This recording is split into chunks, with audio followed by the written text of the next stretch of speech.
Olá, queridas famílias educadoras! Chegamos ao capítulo 17 do livro Homeschooling Católico, um guia para a paz. Esse é o menor capítulo, um dos menores capítulos do livro, né? Se não o menor, tem apenas 6 páginas, mas é um capítulo muito valioso, praticamente uma aula sobre política, e vale muito a leitura dele. A autora nos traz como tema, como título, né, do capítulo, o homeschooling católico em nossa democracia americana. Então é uma aula de política norte-americana. Ela nos traz pontos importantíssimos aqui que cabem muito a nós entendermos essa relação entre igreja e Estado. E aqui ela se baseou muito bem nas suas colocações. O homeschooling católico em nossa democracia americana. Todos os defensores da liberdade de escolha educacional já foram, em um momento ou outro, acusados de anti-americanismo. No entanto, as escolas públicas americanas, desde o princípio, não tinham como objetivo oferecer às crianças uma boa educação básica, mas preparar um certo tipo de cidadãos para este país. Desde o estabelecimento do sistema público de educação, qualquer pessoa que questionasse o valor desses templos da democracia era repudiada pelos burocratas da educação. Horace Mann, o pai das escolas públicas, há muitos anos declarou sua opinião sobre os detratores do sistema público de ensino. Abre aspas. Tudo aquilo que subestimar o valor de nossas escolas gratuitas vai contra os desígnios de nossos piedosos ancestrais. Nenhum homem que, por força de orgulho ou parcimônia, permita o declínio dessas escolas pode ser considerado um amigo deste país. Falo sem rodeios, pois estou advogando pela causa da humanidade e de Deus, e afirmo que qualquer homem que deseja a destruição de nossas escolas gratuitas é um traidor da causa da liberdade e da igualdade, e, sem dúvida, se tal estivesse em seu poder, nos reduziria à vassalagem. Fecha aspas. Mesmo que hoje os burocratas da educação já não afirmem advogar pela causa de Deus, ainda consideram fundamental o papel das escolas públicas para a manutenção da democracia nacional. Nas palavras de Albert Shanker, ex-presidente da Federação Americana de Professores, ele fala, abre aspas, o objetivo da educação em nossas escolas é fazer com que todas as crianças do país aprendam a viver com os demais e respeitá-los. Apoiar as escolas privadas é destruir aquilo que unifica os Estados Unidos da América. Fecha aspas. Mais extrema é a fala do presidente da Associação de Professores da Califórnia, Del Welber, que escreveu a respeito de uma iniciativa em apoio da liberdade de escolha educacional, encabeçada por uma escola privada da Califórnia. Abre aspas. Algumas propostas são tão malignas que sequer deveriam ter sido trazidas à votação. Fecha aspas. A visão da escola pública como o templo da democracia remonta ao tempo dos puritanos, que vieram a este país 400 anos atrás. Eles viam os Estados Unidos como a terra prometida na qual poderiam construir a cidade situada sobre uma montanha, mencionada na Bíblia. Os Estados Unidos da América seriam a reflexão terrena da existência vindoura no paraíso. De fato, esta ideia de os Estados Unidos serem um lugar radicalmente diferente e singularmente especial não desapareceu, malgrado o ateísmo de muitos americanos.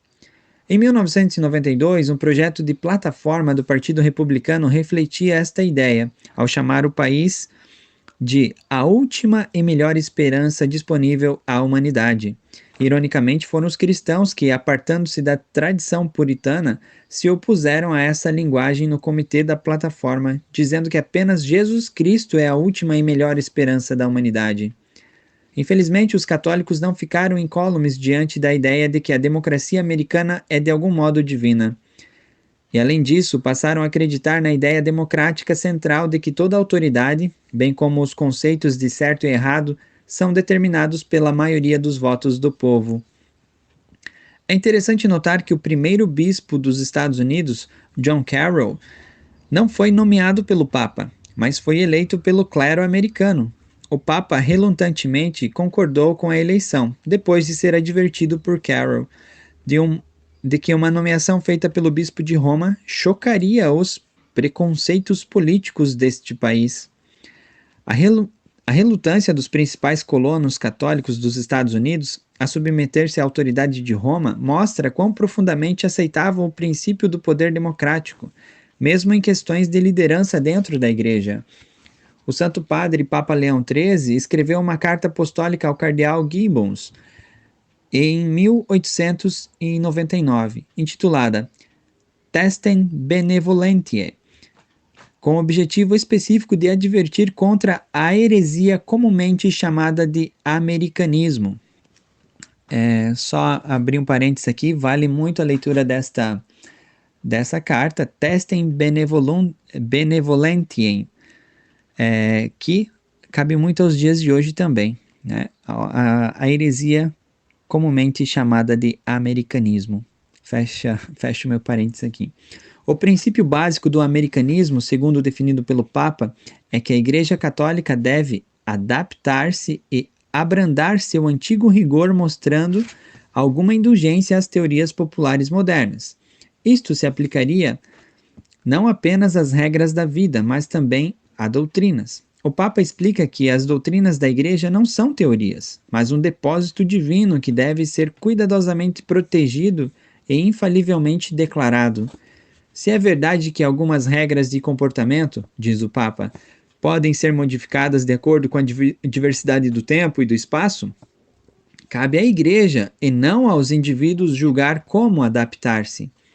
O Papa Leão XIII explica mais ainda que a Igreja detém direitos divinos, enquanto outras associações existem em decorrência do livre-arbítrio dos homens. A prosperidade pública deve ocorrer sem deixar de lado a autoridade e a sabedoria da Igreja. A lei natural e as virtudes naturais necessitam de auxílio divino e sobrenatural. Os homens santos do passado, abre aspas por palavra do Papa, por humildade de espírito, por meio da obediência e da abstinência, tinham o dom da palavra e eram bem-sucedidos em suas obras, e prestaram grande auxílio, não apenas à religião, mas ao Estado e à sociedade. Fecha aspas. O próprio conceito de separação entre Igreja e Estado, segundo o compreendemos nos Estados Unidos, implica que verdades eternas não podem ser tomadas como base de leis públicas.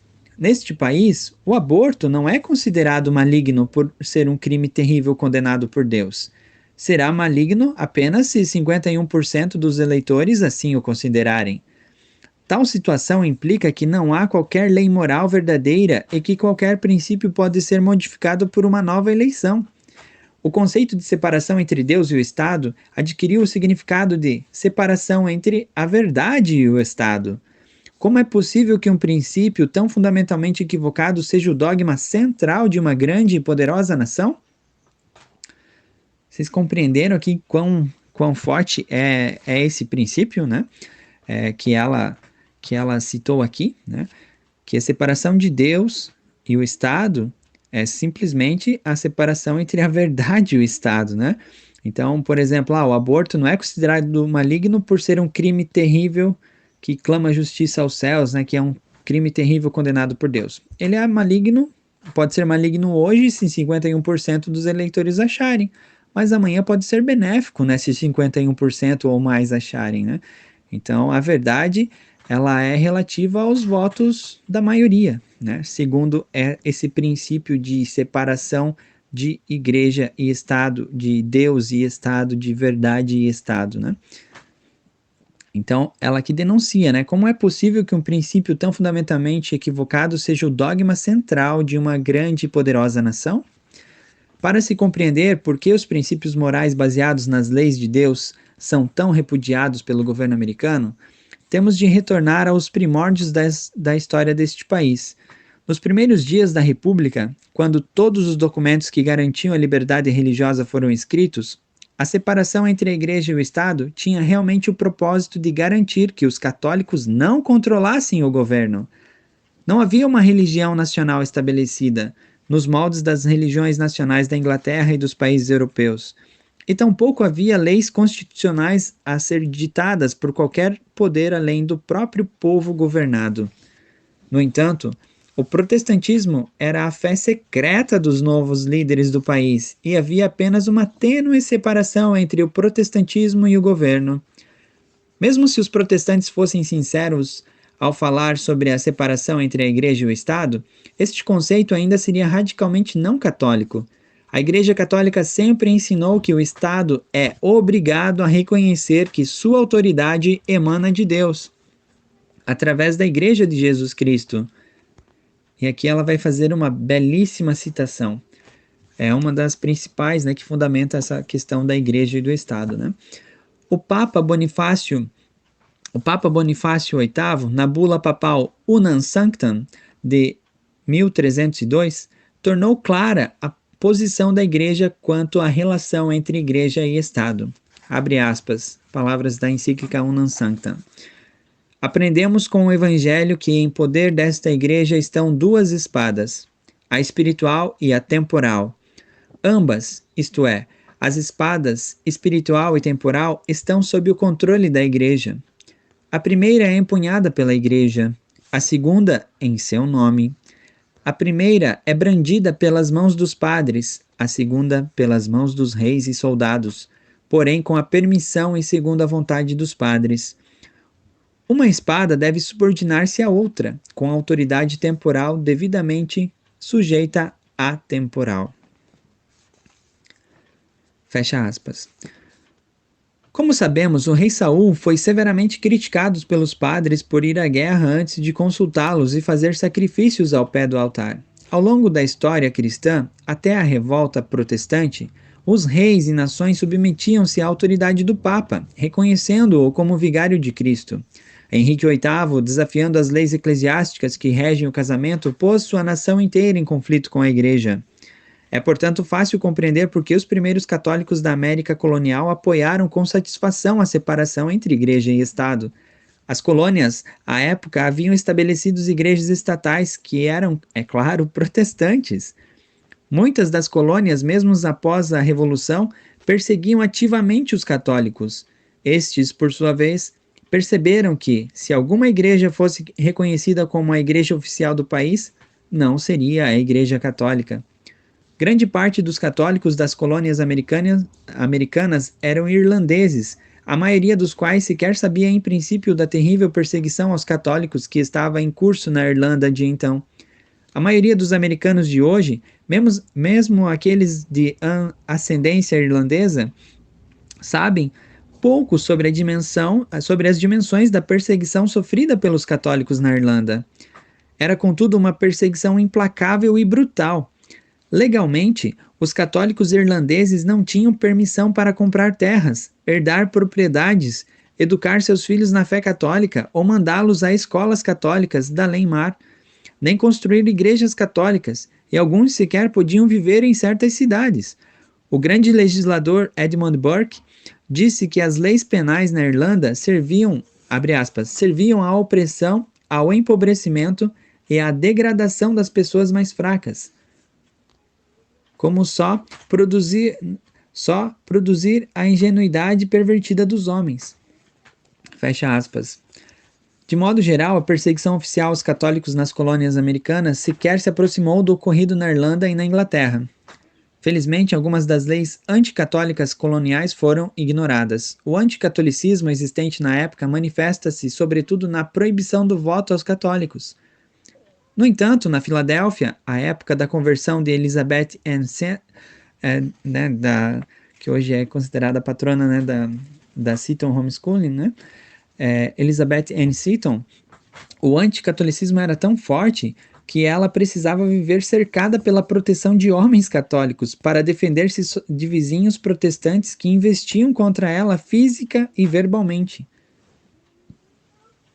Malgrado e recusa nominal a se estabelecer uma religião oficial, as escolas públicas do país, desde sua criação, eram instituições completamente protestantes.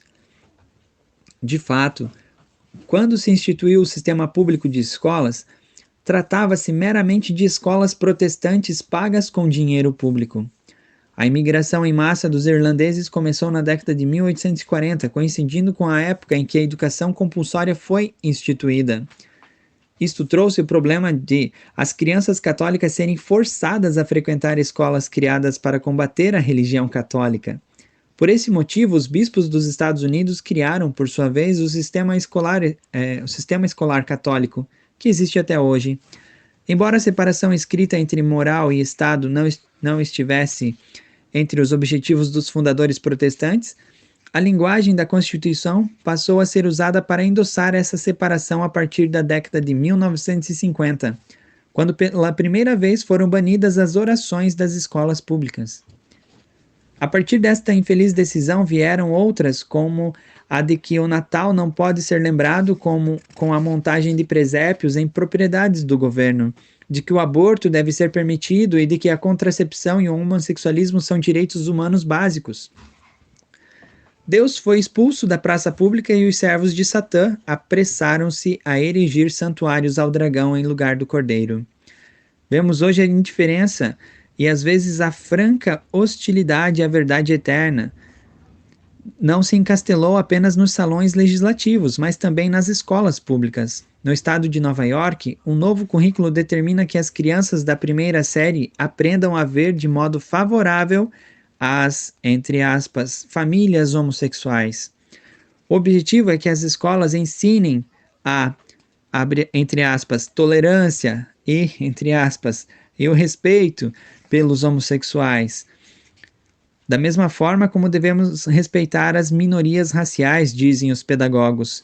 Mas o que realmente é ensinado é que o homossexualismo e as famílias homossexuais são bons, que aqueles que os opõem são anti-americanos e que é anti-americanismo não tolerar o mal em nossa plural e diversificada sociedade americana.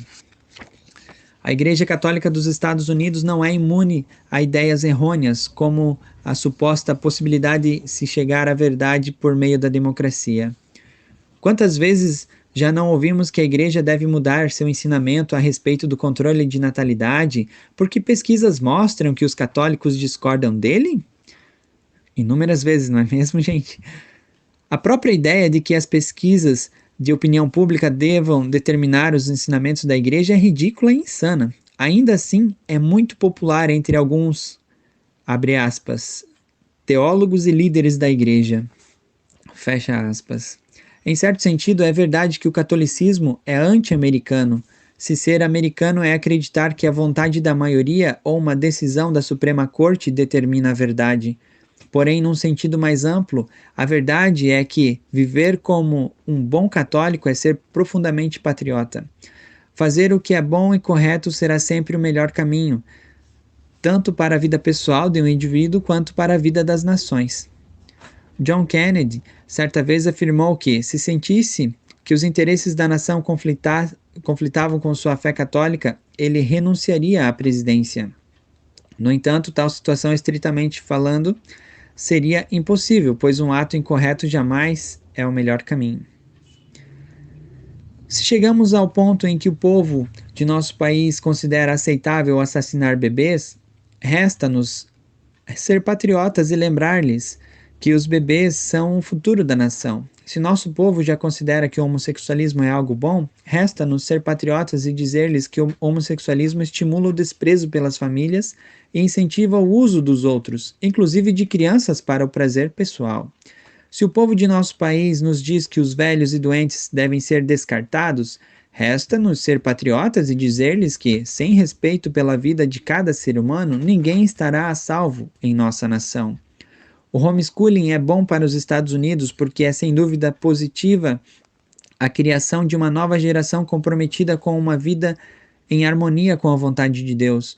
O homeschooling é intensamente patriota, pois educa futuros líderes para este país que não temerão proclamar que as leis eternas do universo devem também guiar as leis de nossa terra. No fim das contas, aquilo que unifica nosso país não são as escolas públicas, mas a virtude cívica que leva cada cidadão a cuidar de seu semelhante. Nossos problemas sociais, sejam notas baixas em avaliações escolares, ou aborto, ou pessoas sem teto, jamais serão resolvidos até que o povo deste país cumpra o mandamento cristão. Abre aspas. Amarás o Senhor teu Deus de todo o teu coração, de toda a tua alma, com todas as tuas forças e com todo o teu pensamento. Eis o primeiro mandamento. E o segundo se assemelha. Amarás a teu próximo como a ti mesmo. Não há mandamento maior do que estes. Fecha aspas. Palavras de nosso Senhor Jesus Cristo. Alexis de Tocqueville, em sua obra Democracia na América, escreveu muitos anos atrás, abre aspas, a América é grande porque é um bom país. Se deixar de ser boa, deixará de ser grande. Fecha aspas. E assim finaliza esse curto, mas grandiosíssimo capítulo desse livro. Praticamente uma aula sobre a política norte-americana. Né, sobre a história, né, de toda a política norte-americana e principalmente essa condenação ao americanismo, né, colocar as leis do Estado acima das leis de Deus, né. Então, um grande abraço a todos vocês. Até o próximo capítulo. Salve Maria Santíssima.